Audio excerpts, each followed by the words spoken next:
It makes no sense at all. I mean, you're right. It's a rule that's nearly 30 years old. Back in the late 80s, when MPs were being kind of strong-armed to support for the first time the televising of Parliament, Yes. they needed some reassurance that they weren't going to be mercilessly mocked.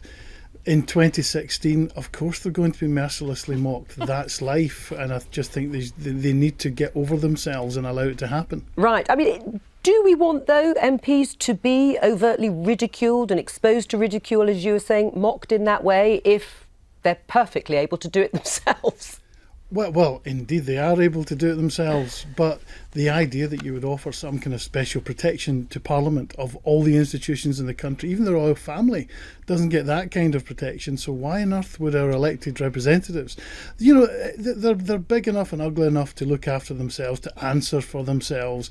They don't need this kind of protection. If they do need this kind of protection, I would just wonder if they're up to the job in the first place. Right. I mean, one might say, you would say that now, you're not an MP anymore. I never heard this clamour for this when you were an MP, Tom Harris. That's absolutely right, and I just think, the wonderful perspective one is given when you're no longer a member of the chamber. Yes, exactly, from the comfort of your studio up there. I mean, Indeed. if this MP's just clinging on to deference... In the spirit of John Wilkes, who was banned from reporting what MPs said, I think broadcasters should just ignore this.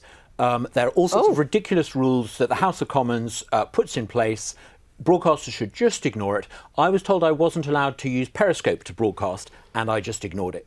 Broadcasters should just ignore it. You rebel, you. What about you? Although it pains me to agree with Douglas, I actually do agree with him. Tom and I worked very well together on the shadow transport team for many years, but the internet means that these clips can be picked up, used, abused in whatever way. And the idea that you say to Jon Stewart on The Daily Show that you can't show something funny, it's Alice through the looking glass type of politics, I'm afraid. Do you think Chris Grayling would make a good subject for satire, Tom Harris?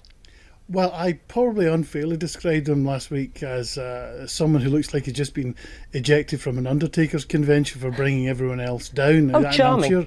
I'm sure that Chris actually is a very light-hearted chap, but he needs to drag the House into the 21st century. He's in an unfortunate position. He's having to justify the old buffer culture. Change the old buffer culture, don't blame Chris. Right. Do you think it'll change, though? It's got to change. I mean, in fairness to Speaker Bercow, when I first became an MP, I was not allowed to put online clips of me speaking in the chamber. I had to go through some great big bureaucratic process. Bercow's changed it. We need to go further.